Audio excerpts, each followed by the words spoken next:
he is unable to be here this evening.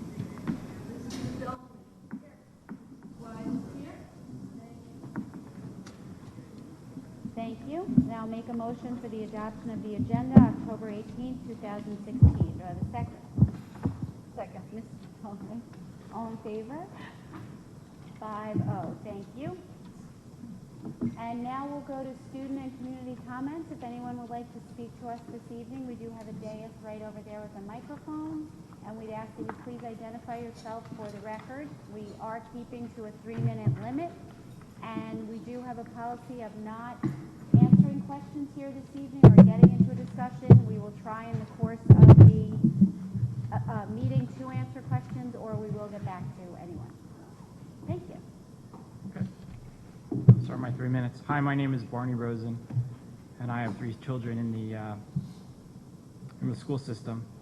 I want to thank you for the opportunity to speak with you this evening. I'm here tonight to talk about the vacation policy for Schreiber student athletes, because I believe the Schreiber Athletic Department and the Superintendent of Curriculum are incorrectly interpreting the policy as it is written. Why did I choose today to come and speak to you? Because as a Schreiber parent, I have exhausted all avenues to get what I believe is a fair interpretation of the policy for athletes like my daughter Rebecca, who is being asked to choose whether to participate in a post-secondary education event that could have Division I implications this winter break, or be a Schreiber varsity athlete, but not both. And that's the reason I'm here, because I don't think it's right that she should have to choose to do both. The Schreiber vacation policy is clear in that it says participation is required unless excused by the coach, and this is referenced in 3 places for students and parents: the student handbook, the athlete participation contract, and the website link on the home page that links to the vacation and team participation policy. Note too that Section 8 leaves the student vacation policy for athletes to the district and therefore the board. The decision authority deemed to the Schreiber coaches by this policy has been superseded by the athletic director, who has interpreted the policy to mean no exceptions. Our attempt to discuss the matter with the Assistant Superintendent of Curriculum following a letter we sent was rebuffed even before we had the opportunity to discuss it with her. So that's why I came this evening after calling the superintendent's office to let them know that I would be addressing this issue. We ask that the board familiarize itself with the athletic vacation policy to confirm for us that the participation in a post-secondary education event is allowed under the policy as written in the 3 places I referenced above: the handbook, the participation contract, and the website. Thank you for your time. Do we have anyone else speak here this evening? Okay, thank you. I will just move to my opening statement. I just want to welcome everyone here tonight. I hope you're enjoying the meetings in the library as much as I am. And I just wanted to say really the most important thing, which is tomorrow is Unity Day, which is very exciting. We hope everyone will come with their orange on. We bring together the community through the school district. Every elementary school will be doing something about unity. It's all about anti-bullying. The middle school will be having a very big opening of a program they're beginning called Obeas. And the high school, there's just countless things going on. And right after school at about 3:30, we will begin our unity walk up at the track, and the entire community is invited. We hope everyone will be there. Last year it was a really big event. The media's coming. It's going to be wonderful, and it supports our community all coming together and remembering that we're really all in this together, which is important to remember always, but especially on Unity Day. And that's the most important thing I have to say tonight. But Ms. Bays, you have certificates of excellence. I do.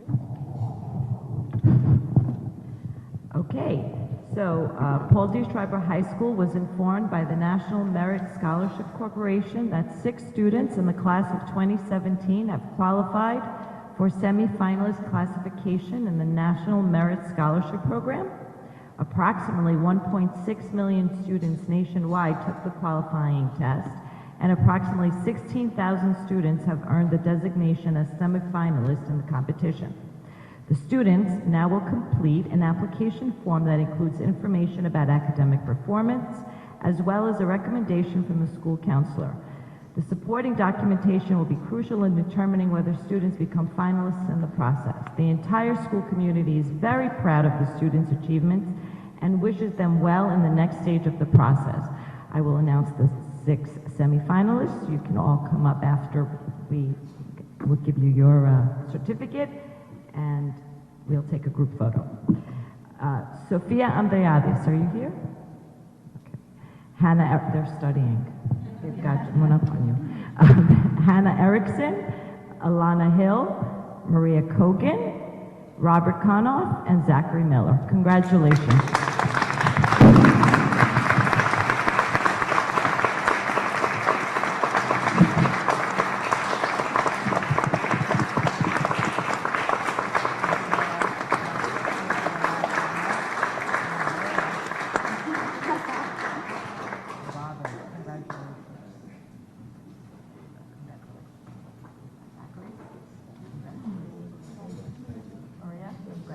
Congratulations, Hannah. Congratulations. Thank you. Come around the back. Congratulations. Congratulations. Let's come around. Watch the Yes, please. Push your chairs and things, right up. Come on, guys, up here. You're the stars. Careful the wires. Alan, be careful, your foot is wrapped up. All right, I was going for the pole. I know. Oh, thank you. Go ahead, you guys step up in front.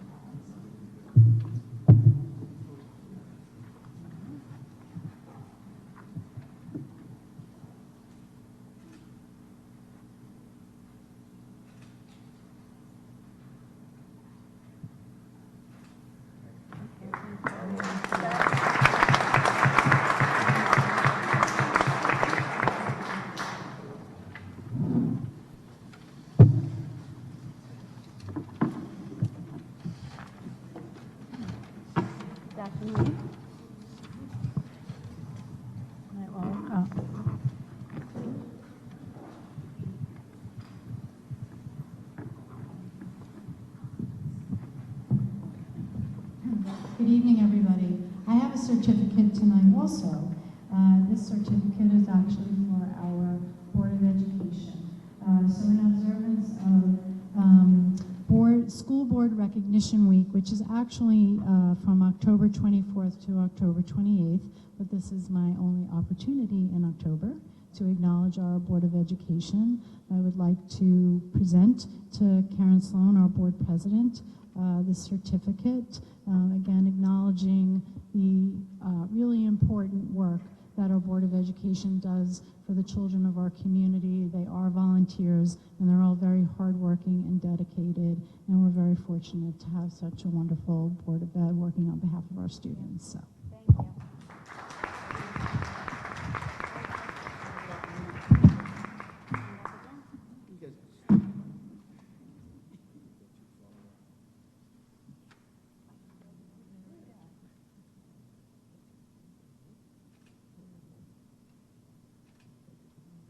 Thank you. I have a very brief report because we do have a couple of presentations tonight. Mrs. Sloan, she's so excited about Unity Day, she sort of stole my thunder. So I also want to we're really excited about it tomorrow and to encourage everyone to come out tomorrow afternoon. Lots of activities in all of the schools throughout the day, and we are very, very proud of Weber initiating the Olveus program. It's really been a 2-year process for them, and they've also put in many, many hours of time to get the program off the ground, and so we're really, really pleased that that's going to be happening tomorrow. I also just wanted to, again, thank our Ed Foundation that worked so closely with us. They had their grant award ceremony last week, and they've awarded 44 grants this year to our teachers to help enrich some very wonderful, unique, creative projects for our students. So we're really, really thank them for their generosity. In case you missed it, we had the Parent Council meeting yesterday, and we also heard from not only Mr. Shields to give a little bit of a background on the Olveus program, but from Jennifer Biblowitz, who is the guidance counselor at SUSA, but she spoke a little bit about a program in each of the elementary schools called the Power of One, again sponsored by the Safety and Substance Abuse Task Force, which is co-chaired by our board president, Karen Sloan, and our athletic director, Stephanie Joannin, and they spoke a little bit too about the work of the task force. We also, for the last few years, have been the recipient of a grant from Senator Martins, and that money has been fully used to fund many of the wonderful programs and activities, and it also was supportive of training staff in the Olveus program as well, which is a rather costly endeavor. So we also thank Senator Martins for his support of our programs. We do have two important presentations tonight. Our external auditor is here, and she'll be speaking in a few minutes, and Dr. Westervelt will be providing us with kind of a year in review just of our standing from our school report card and some other information.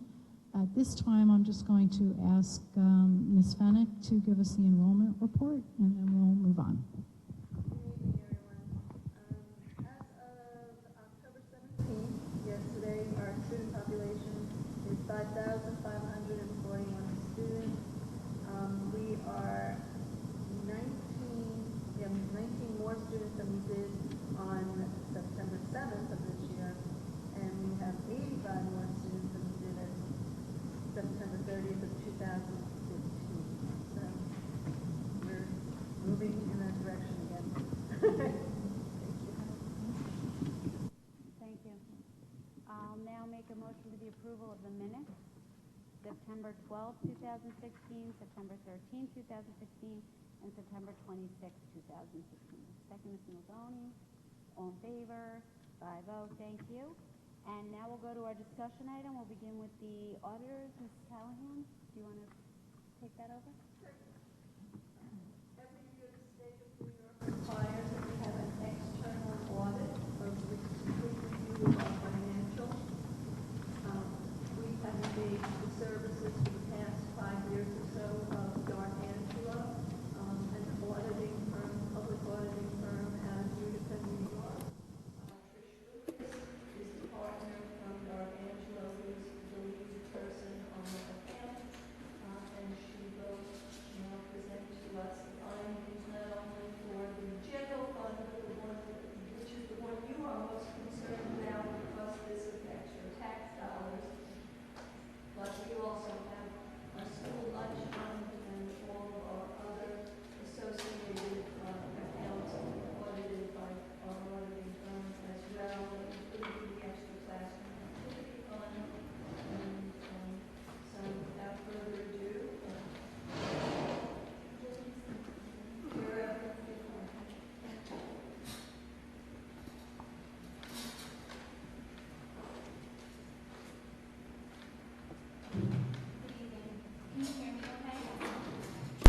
Everybody have a copy of the audited financial statements? There should be a green bound report. Great.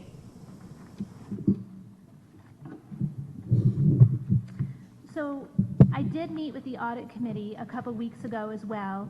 We went over the required communications at the conclusion of the audit, and we also reviewed the findings and recommendations that were noted during the audit for the current year, which is June 30th of 2016. So I'm going to give you just a summary of the audited financial statements, and it is that green bound report that you received.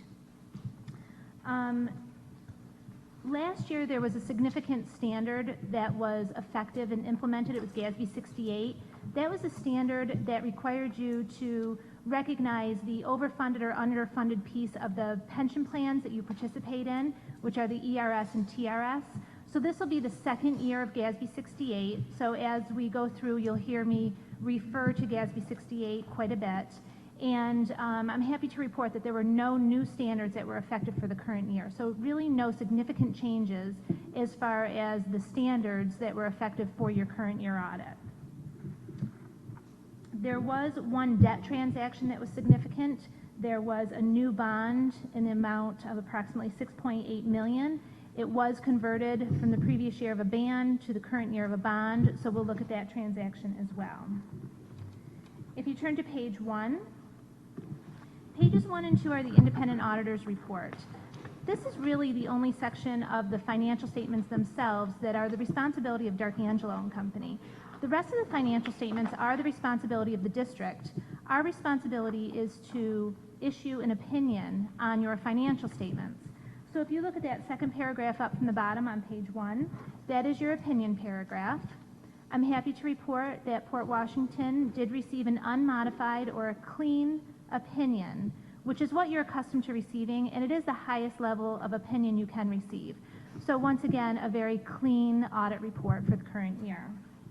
There are some other schedules that are also included in this report. There are a few that are required by GASB, and there are also others that are required by the State Education Department. All the required schedules are included in these financial statements as well. And you are also required to have a single audit or an audit of your federal funds.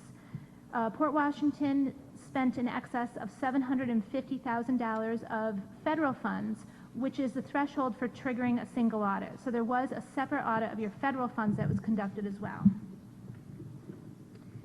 Page 3 starts the management's discussion and analysis. This is on a government-wide presentation, so this consolidates all of your funds into one column, and it also includes your debt as well as your fixed assets, and it is in comparative format, whereas the rest of the financial statements are in a one-year or single-year presentation format. So we're going to focus here in the MD&A. If you turn to page 5, this gives you a summary of your assets, liabilities, and your net position at a point in time, which is June 30th, and you will see there's 2 years, 2016 versus 2015, and then variance columns.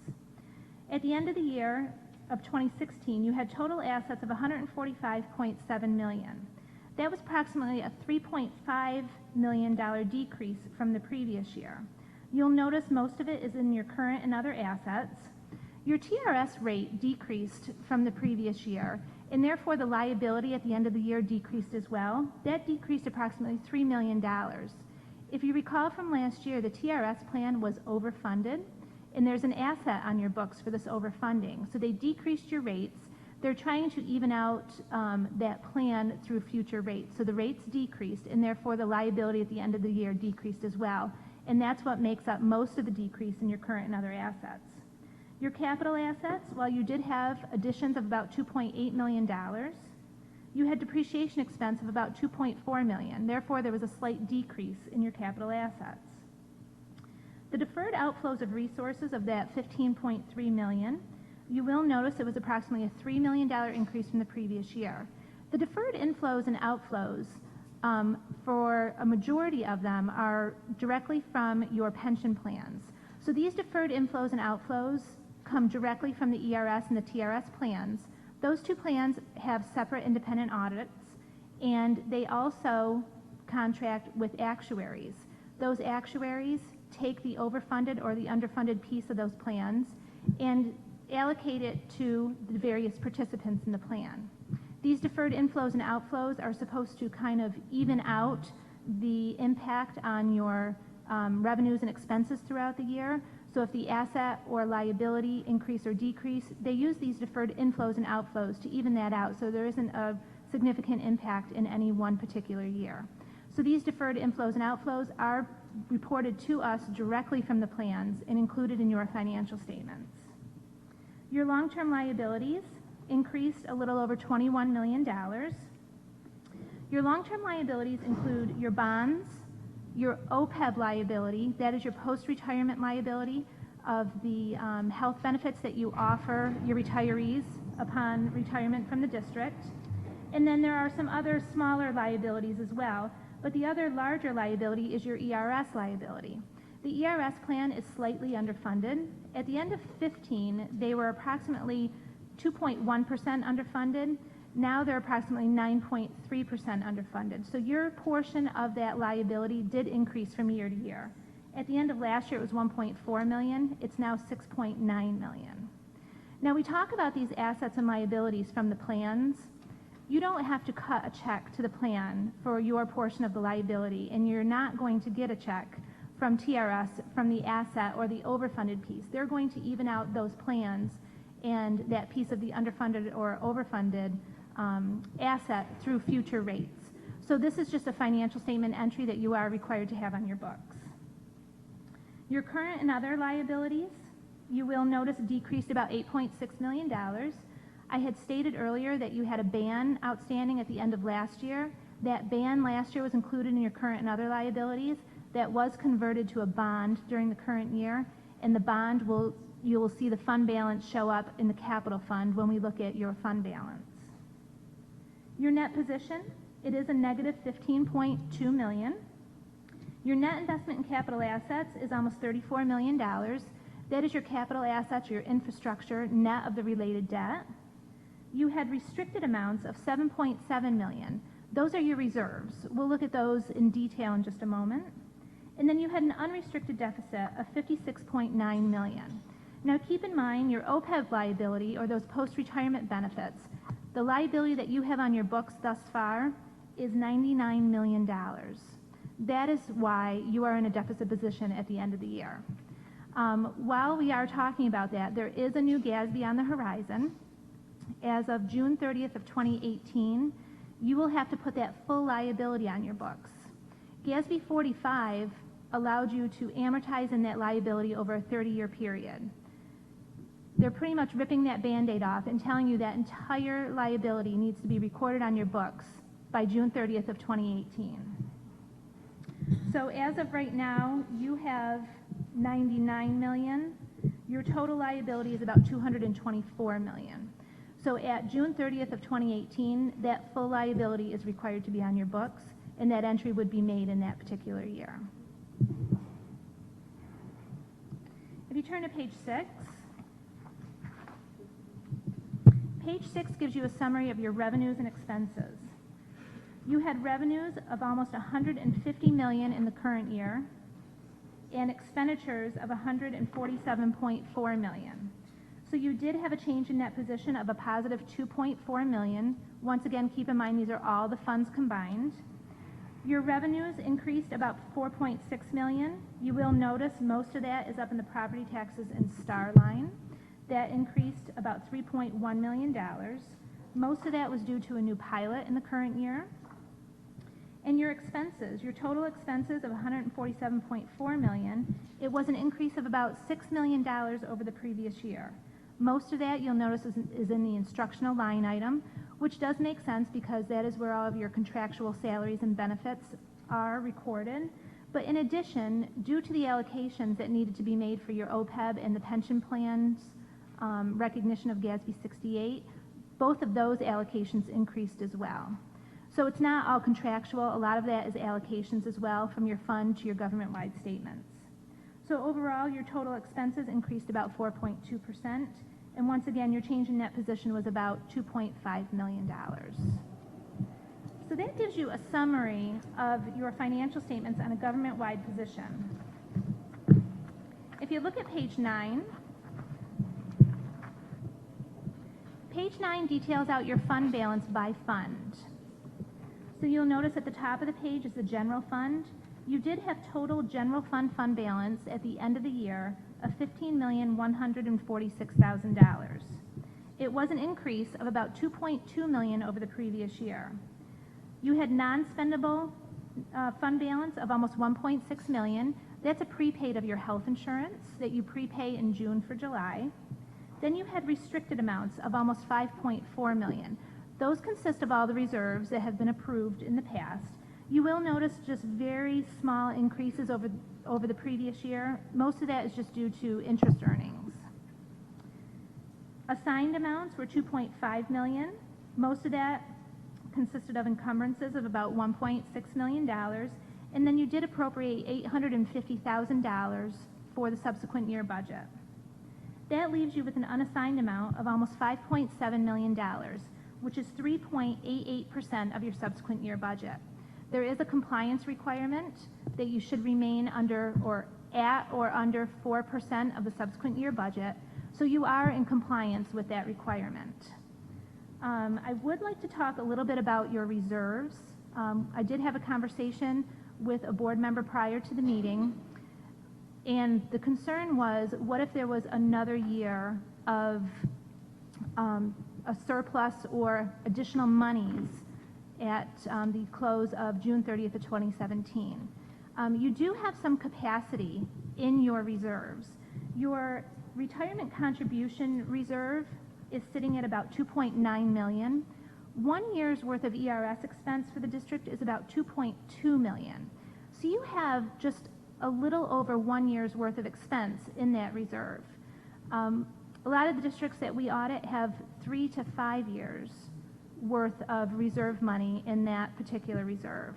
So you do have capacity in that reserve. Your employee benefit accrued liability reserve is sitting at about $1.4 million. Your compensated absences are about $1.8 million. So you do have approximately $400,000 of capacity in that reserve as well. The other option that you may want to consider would be establishing a capital reserve. That does have to be approved by the voters. It has to be approved for establishment, funding, and spending. So there are 3 different levels of approval that need to be made for the capital reserves. But that is another option. You could put excess funds from any particular year into that capital reserve, and it usually is for a specified period of time and for a specified amount. Your school lunch fund has about $722,000 in it. Your debt service fund, a little over $900,000.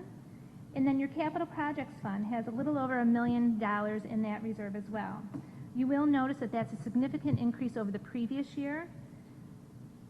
If you remember me saying there was a ban outstanding at the prior year, and that is why your capital fund was in a deficit position that was converted to a bond in the current year, which those proceeds went into the capital fund, and that's why you are out of your deficit position in the current year and have a little bit over $1 million of fund balance at the close of the year.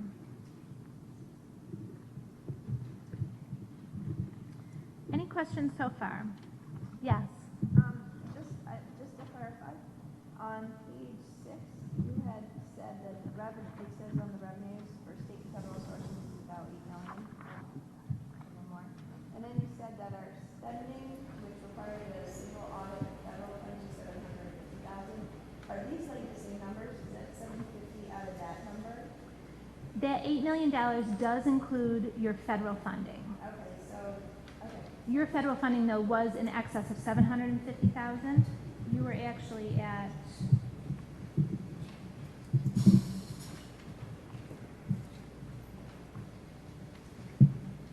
your federal expenditures for the current year were $2.2 million. And then,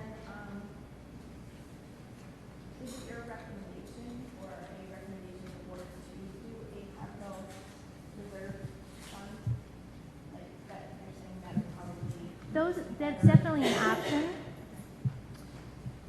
I would say that you do develop a plan for your reserves, and typically what we'll see in districts is toward the end of the year, so maybe next April or May, you start looking at your fund balance projections, and if you do see that you're going to have excess funds, you could certainly pass a resolution that you could put up to X amount of dollars into a reserve at June 30th if the funds are available.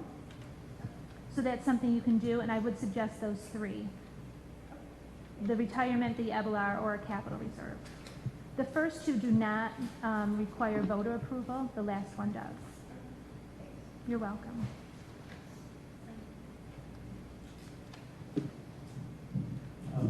Just a couple questions. To the point that in 2018 we're going to accrue an liability of $225 million or increase the liability of the treasury. All school districts in New York State will be doing the same thing? Are you speaking of the OPEB liability? Yes. Yes. And the date is the same for everybody. So at June 30th of 2018, that GASB will become effective and everybody will have to include that full liability on their books. And again, that liability would be if we cease to be a going concern on June 30th of the audit year. That would be the extended liability over the next 30 or 40 years. But since that likelihood of, in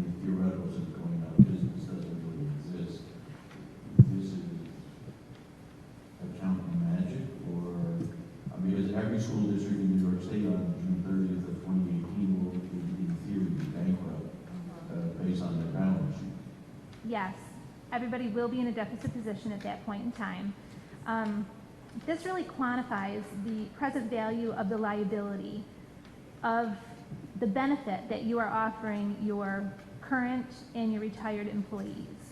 So yes, it is nothing that you can fund, and you pay for it on an annual basis, kind of on a pay-as-you-go basis. You don't owe that money as of right now. You cannot fund that liability, but it does quantify it, and it is required to be recorded on your financials. And earlier you had commented that I believe the ERS percentage is now underfunded by 9%.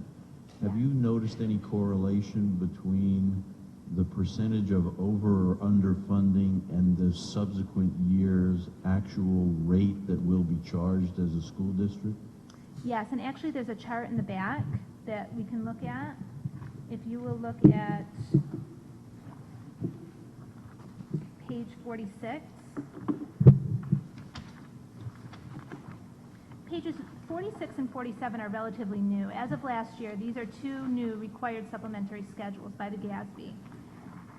Page 46 gives you a 10-year history of both your ERS rates and your TRS rates. The top half of that page is ERS and the bottom is TRS. So you will notice that TRS, the bottom chart, they were overfunded last year. Your rates dropped from 17.5% to 13.02%. And up above, the ERS was underfunded, but their rates still decreased slightly from 17.95 to 16.37. Now the market conditions, the performance of the market was not favorable for either of the plans during the past year. So that's really why both of them decreased. Your asset decreased for TRS and your liability increased for ERS. But this gives you kind of a history of the rates that you've been paying over the past 10 years. And if you look at page 47,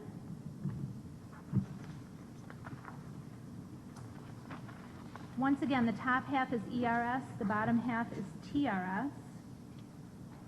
If you look at that second line down on the top section for under ERS, you will notice that your liability for 2015 was $1,442,000.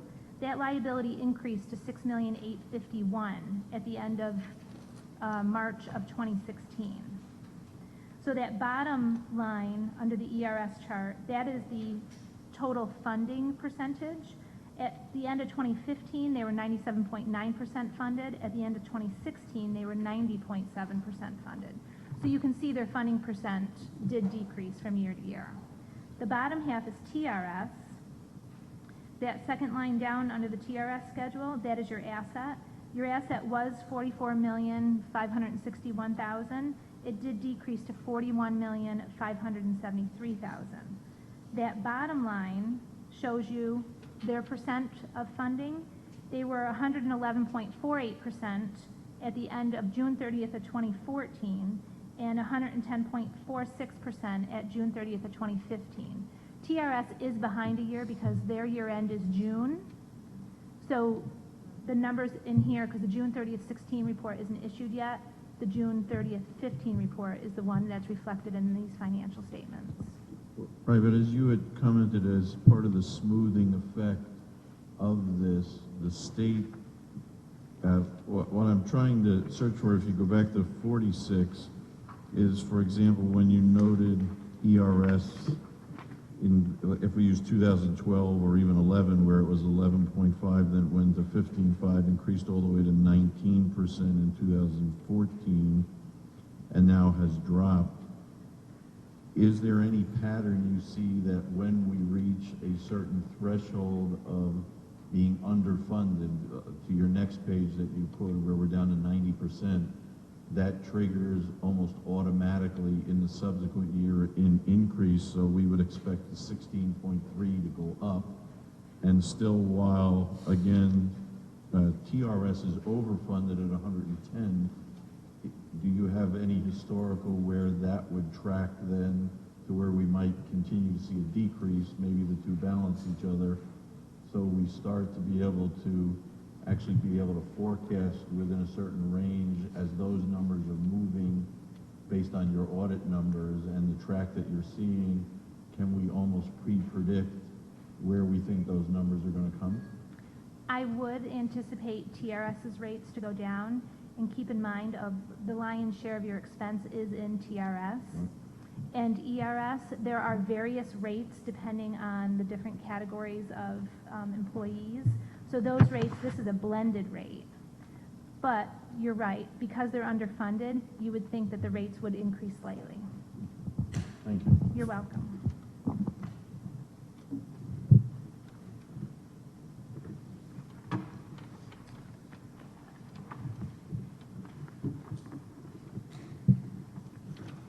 So we looked at the numbers in summary. Page 21 starts the notes to the financial statements.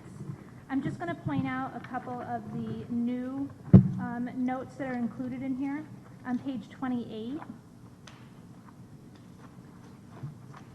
about a quarter of the way down the page, there is future changes in accounting standards. There are two new standards on the horizon. We spoke of one already, which is GASB 75, which is the OPEB standard, where the full amount of your OPEB liability that is actuarially calculated will need to be recognized on your books. The other one is GASB 77. This one is effective for next year, June 30th of 17. This is more of a disclosure GASB. They're going to be requiring that disclosures of your pilots be included within your notes to the financial statements. So I just wanted to give the district a heads up. Mary and I have spoken about this. This will be additional information that will be needed for next year's audit.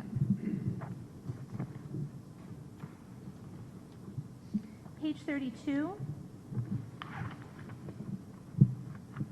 The top of page 32 just gives you a summary of your short-term debt activity for the year. Note number 10, about a quarter of the way down the page, is your long-term liability schedule. So this is just a schedule of your long-term liabilities, which includes your bonds, your OPEB liability that we've been speaking of, workers' comp, compensated absences. Your net pension liability is here as well. This is the ERS. You'll notice it was $1.4 million. It increased about 5.4, and its ending balance at June 30th is $6,851,000. And then you also have an energy performance contract in there as well. The balance at the end of the year is about $1.1 million. So that just summarizes your long-term debt.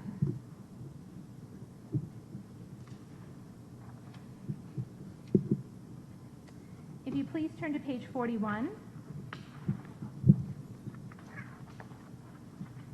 Page 41 is your note disclosure on your OPEB liability. Now, you do contract with an independent actuary to calculate this liability, and those numbers from the actuary are included in this report. We do rely on their report for these numbers.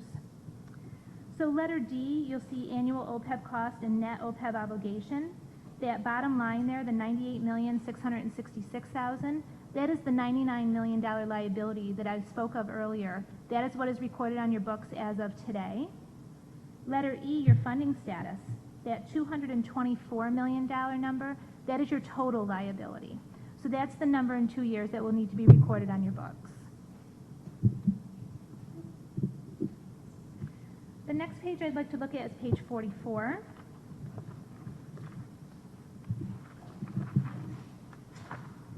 Page 44 is a schedule of your original budget, final budget, actual numbers, and a variance column. This is the revenues and expenses for the general fund on a standalone basis.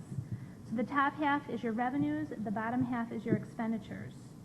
You will note total revenues in the current year were $145,343,000, which was about $1.3 million over the budget.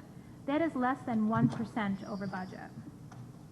Down below, your expenditures, you had actual expenditures of a little over $143 million, carryover of encumbrances of about $1.6 million. So the variance between your final budget and your actual plus your encumbrances was about $1.2 million. That is also less than 1% of your budget. So you had revenues over budget of about 1.3 and expenditures under budget of about 1.2 million. That gave you your increase in funds or your change in fund balance of approximately $2.5 million.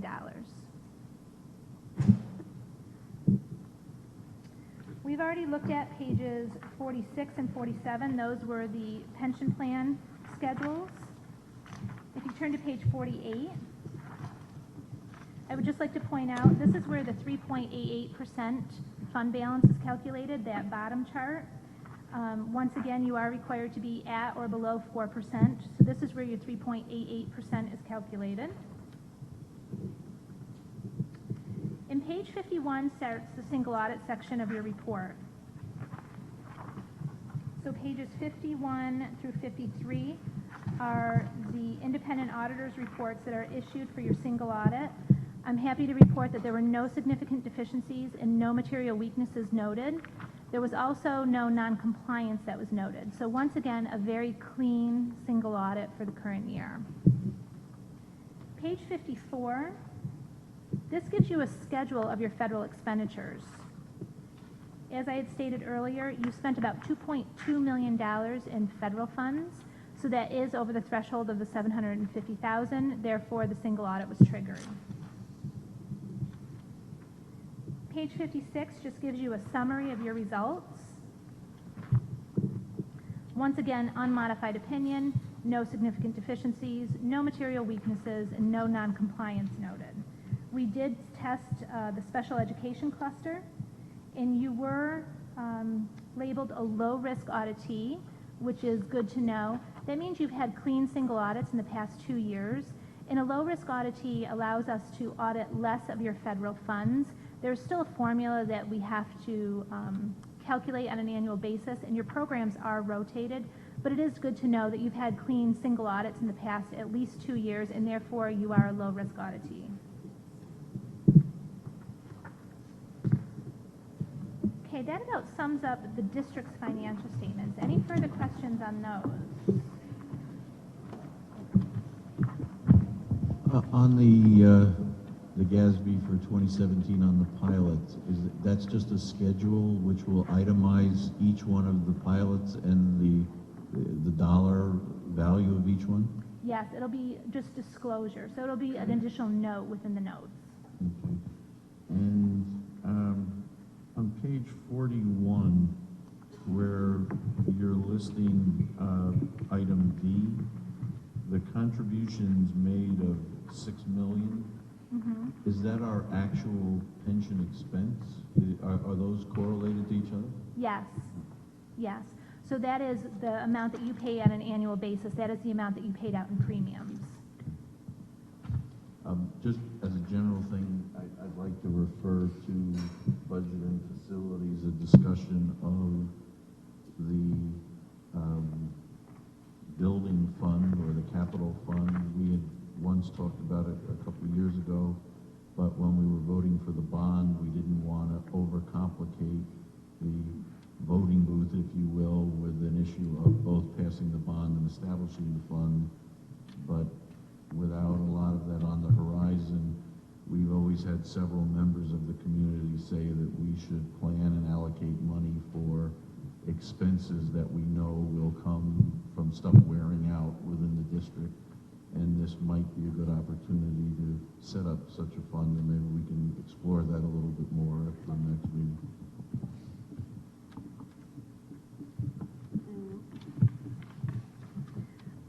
As Mary had stated earlier, we also audited the extracurricular funds. That is also a bound report that was distributed. It's much thinner than the district's financial statements. Pages 1 and 2 of that report are the independent auditor's report. Once again, we did qualify or modify our report for the extracurricular clubs. That's due to the fact that we are unable to audit the collections at the point of sale. So we're unable to audit the money that is collected at the car wash down on the corner on a Saturday morning, or the bake sale that that happens, you know, within the school. So we start our audit once the money is deposited with the treasurer by the clubs. So our audit is modified for that reason. If you want to look at a summary on page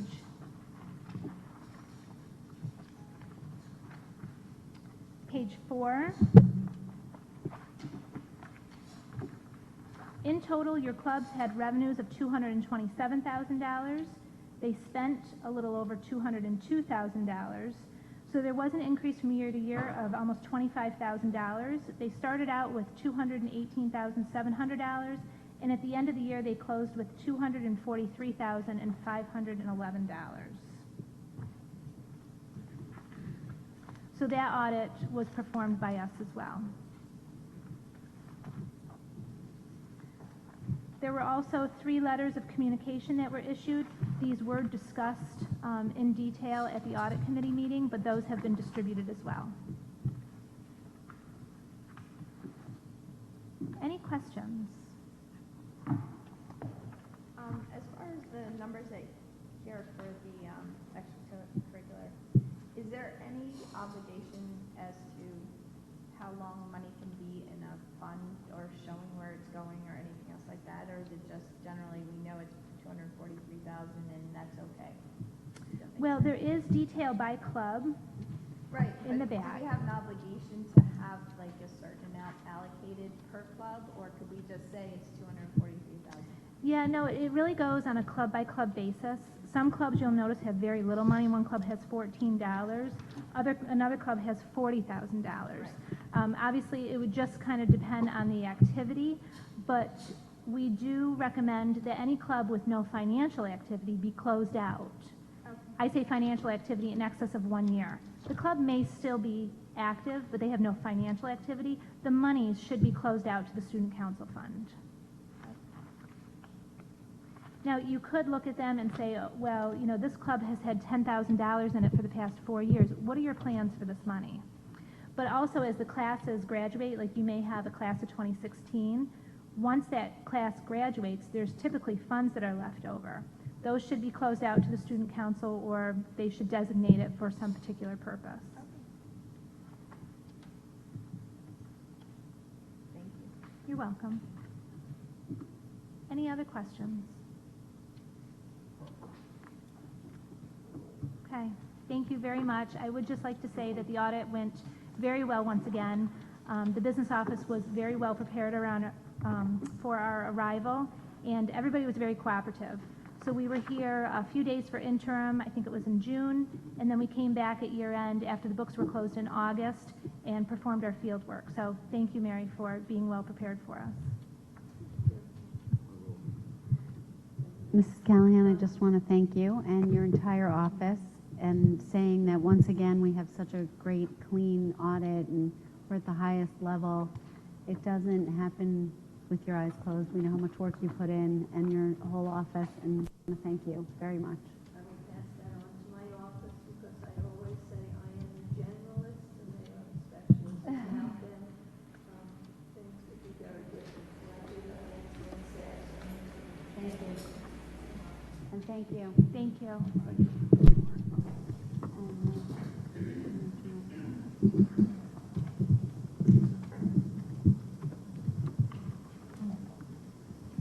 Our second presentation tonight is from Dr. Westervelt. This is our annual discussion of just our academic standing, mostly based on our school report card. So I will hand it over to Dr. Westervelt. Thank you.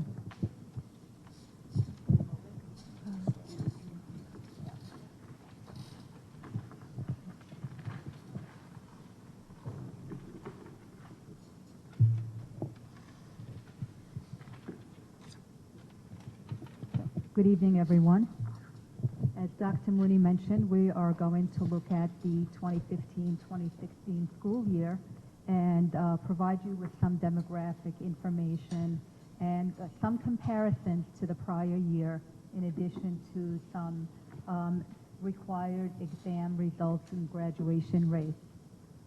So to begin with demographic information, our enrollment toward the end of the 2015-2016 school year, we were at about 5,450, and you can see from the charts that in comparison to the prior year, we had an increase of approximately 105 students.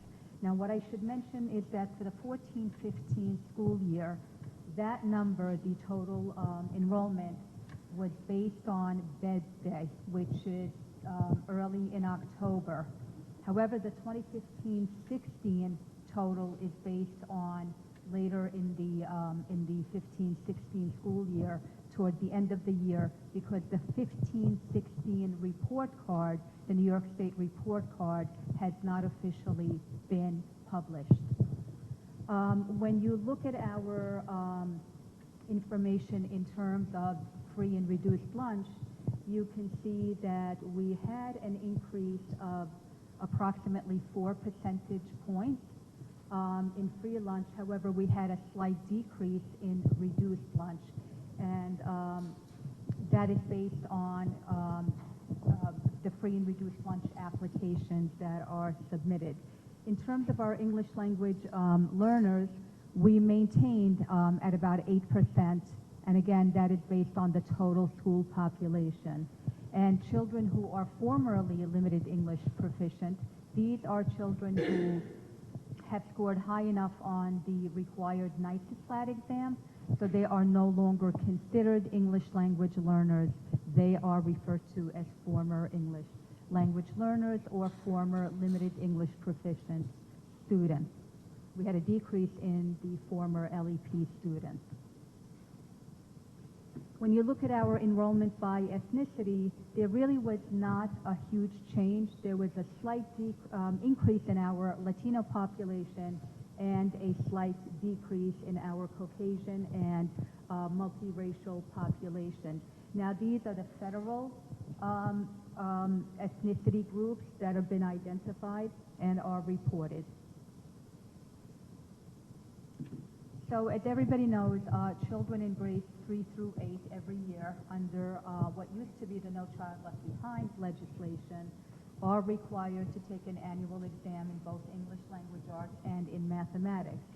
So what I have on the screen there are the 2015-2016 results, and the percentages that are noted are the percentages of children who achieved at levels 3 and 4. However, what I would like to mention is, as everyone in the room is well aware, there have been throughout Long Island and New York State, and even more at a national level, there are parents who opt their children out of state exams. And so the results that we're looking at are not representative of every one of our students, but they are representative of only those who actually participated and completed the exams. We did have a slightly higher opt-out rate last year than we did the prior year. We were at 30% last year as compared with, actually for the ELA we were at 26% last year as compared with 22% the prior year. The same is true for mathematics. These percentages, again, are based only on the students who actually took the exams. And we had gone from approximately 26% opt-out in 14-15 for mathematics to 30% in 15-16.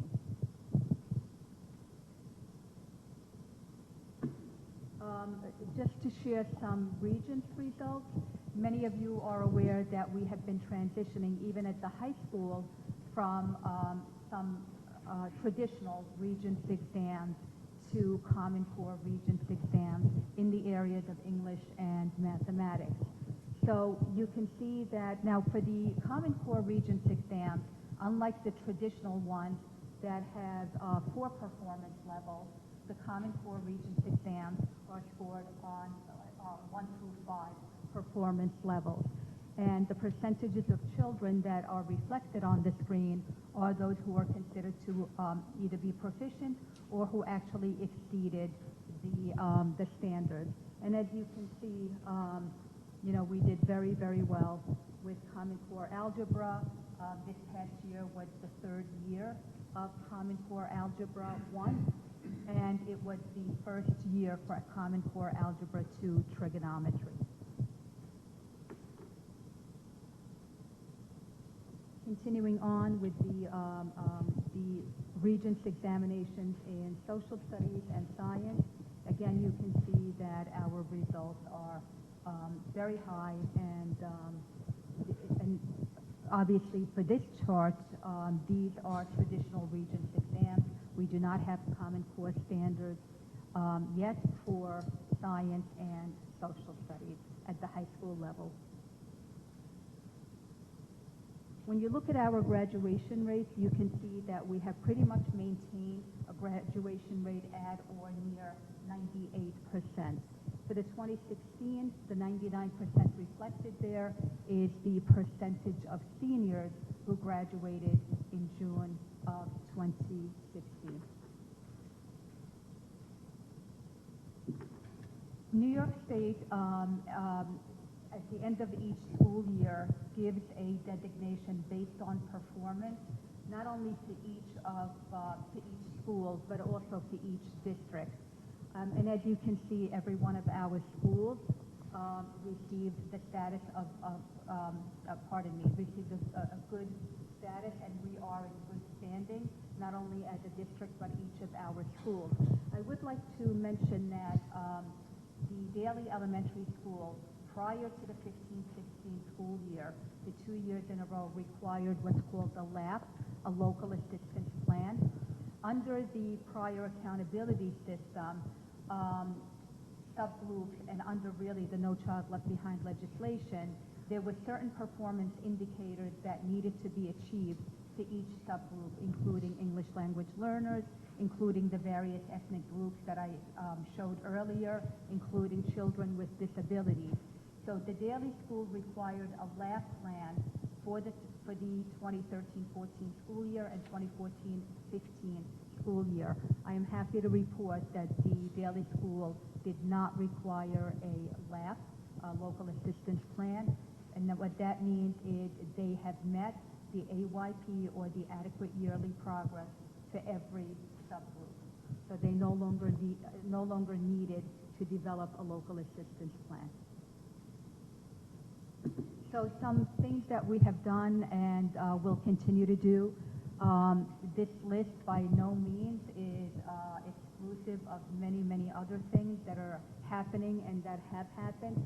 We will continue to work collaboratively, teachers, administrators, paraprofessionals, and so forth, to continue to plan instruction, continue to develop curriculum, modify curriculum as needed. Certainly, we have had a tremendous amount of professional development in many different curricular areas, and are continuing not only into the school year, but of course beyond. We've had professional development in very many areas, ranging from writing instruction to, of course, math and focus, high school level professional development for all of the content areas and all of the various departments, both within the district and outside of the district. We have provided and will continue to provide opportunities to teachers to not only come together by grade level and share best practices, but also across the grade level, vertical articulation.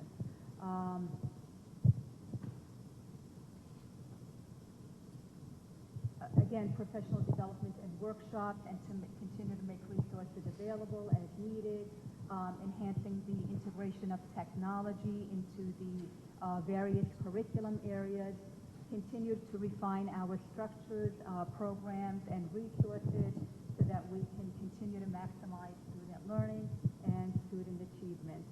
And continue to offer and increase students' academic opportunities as fiscally feasible. And that's the year in review.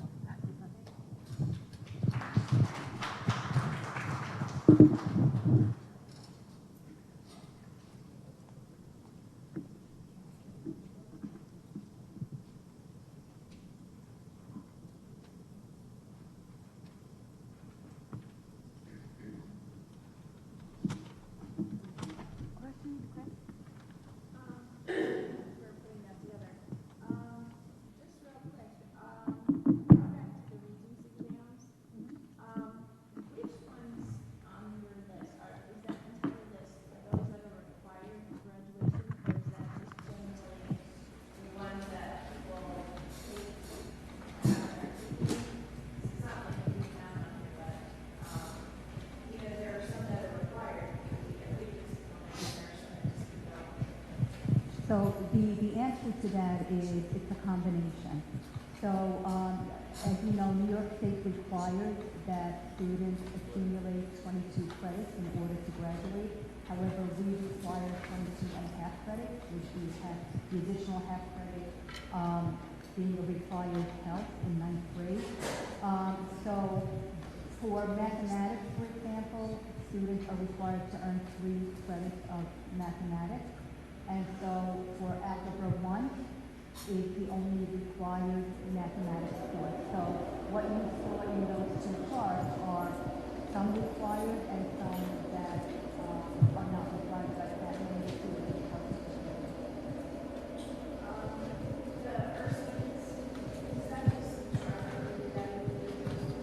That was only Schreiber, but what I can tell you is that we tend to have anywhere from 80 to 100 students at Weber who do take Earth Science in 8th grade, and our results are always at or near 100%.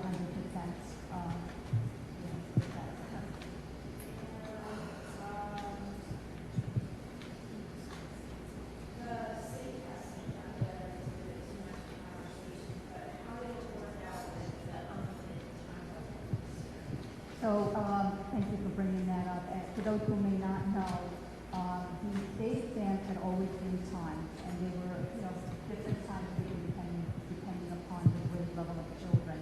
Last year, the state has decided not to provide specific times and left it pretty open-ended.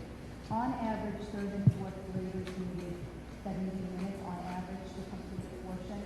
I certainly have had conversations with the principal, and we did not establish specific times, but what we did agree to was that as long as children were working productively, we allowed them to take their time in completing the exam. If a child appeared to be frustrated or was shutting down, we certainly did not torture children, so those who seemed to be breaking down or experiencing a lot of frustration were not required to continue. So all in all, it worked out pretty well.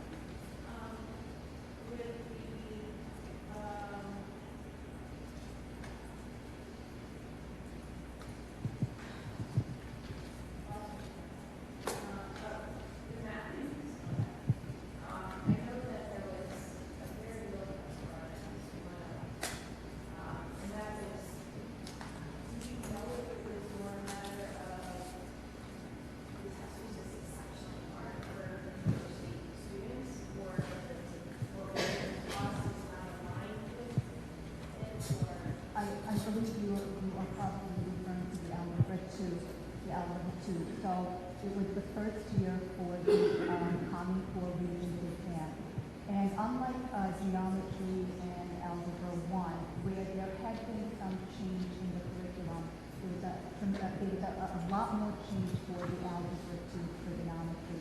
And the challenge for the teachers and the students was how do you teach both curriculums, because we offered both exams to our students.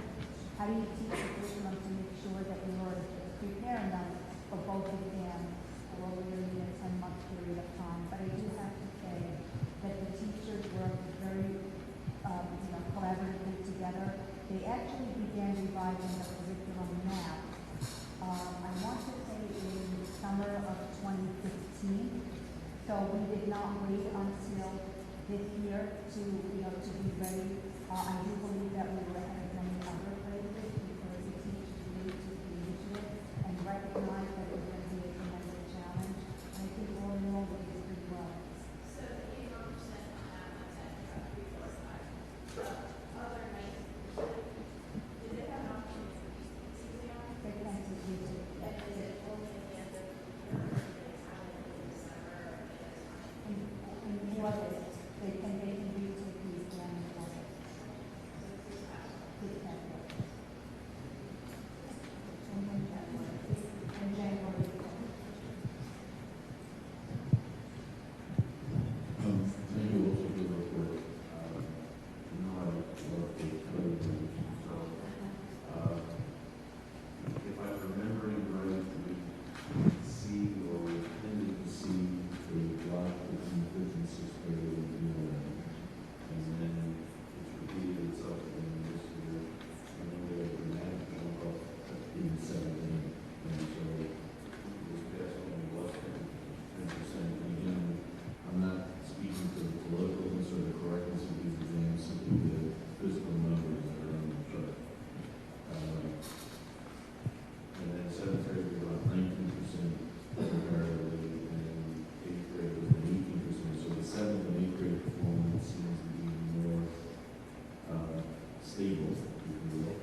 I would like to begin by saying that whereas in the past I felt comfortable really looking at that cohort, which is really what you're doing. You're looking at, you know, the prior, let's say, 5th grade in comparison to the following year, 6th graders. However, because we're not looking at the same children due to opt-outs and a change in the numbers in the opt-outs, I'm really hesitant to say that we are making apple-to-apple comparisons. Prior to the opt-outs, I would have been more comfortable doing that. So that's one piece of it that I really can't answer to, because the same children who opted out in 5th grade did not necessarily opt out in 6th grade. And as I mentioned before, we did have an increase in the number of opt-outs, so less children did take the exams. But I think in general terms, what I can say is that the exams do vary from year to year. The level of difficulty varies from year to year. The other thing is we're not outliers in what you have noticed. If you look at the results statewide, we are pretty consistent with what the state results are revealing.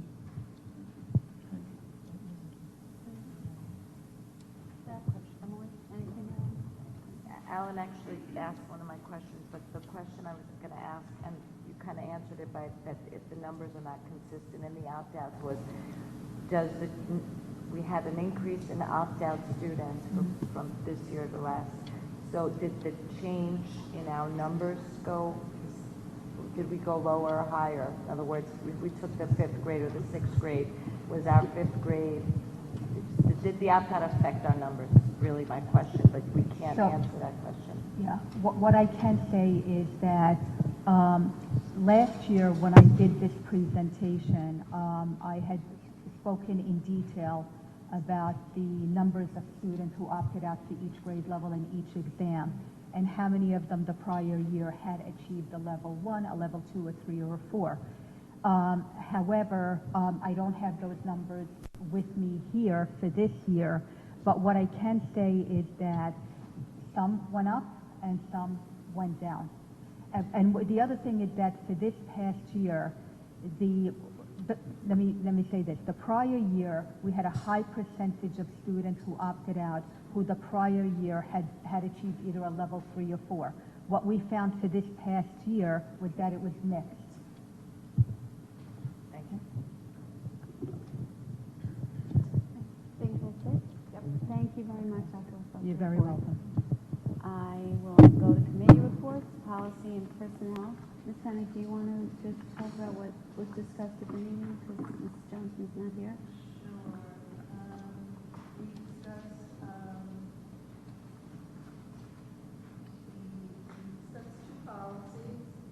We discussed policy regarding the banner, and on the weather fence, and we talked a little bit about number of policies. Our next meeting is November 10th. That's Thursday at 8:30 in Annex. Thank you. It was elementary school attendance, banner policy, the homework policy. And that's budget. We met last week. I'm going to turn over in a quick second to Mary to just give everybody a quick update on the status of all of our bond projects. Next meeting is November 7th, and again, we'll be focused on likely the status and reports on all of the bond projects. So, Mary, if you would. Thank you. Yes, our next meeting is November 7th, and our last meeting, we discussed in detail the appropriateness of cameras being placed in all of our buildings and outside of our buildings as part of the bond project. As some of you might have already seen, we got here before it got dark. The work on the fields is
program we're doing in the district. And the next curriculum committee meeting is, November 4th. and do you have the, Yes, it will be on the Manor Haven Mentoring Program. great, thank you. We'll move to the action items. Items A1 through D23. D23 as amended, and it will be reflected in the minutes. It's changed slightly from the agenda, just some dates. Do I have a second? Mrs. Boney, all in favor? 5-0. Thank you very much. I just would like to take a moment to thank a lot of generous organizations and individuals for their donations to the school district. Maurice Chen, Hearts, the South Salem Elementary HSA, the Guggenheim Elementary HSA, the Sousa Elementary HSA, the Ed Foundation, and the Peter and Jerry DeJana Family Foundation. Thank you to all of them for their donations to us. It really helps us have some wonderful programs and materials that we would not otherwise have. And Dr. Neal, do you want to say that?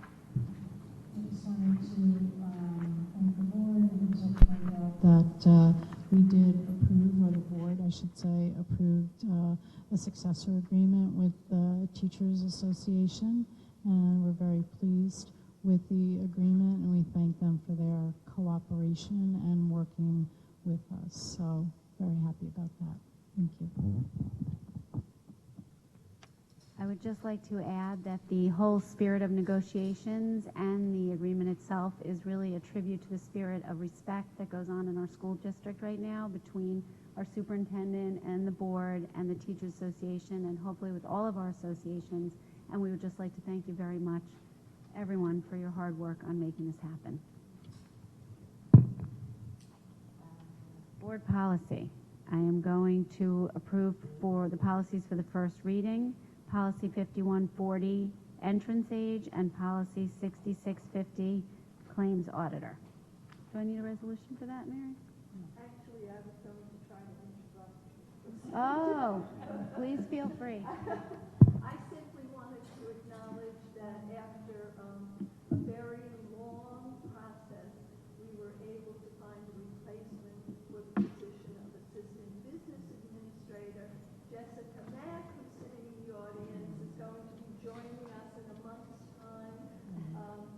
She comes to us from North Babylon. She's had experience with public accounting firms as well, and she has done some, if not all, of the responsibilities that this position requires, including purchasing agents. So I think that the wait is well worth it, and we wanted to welcome Jessica and have you see who she is, so that all the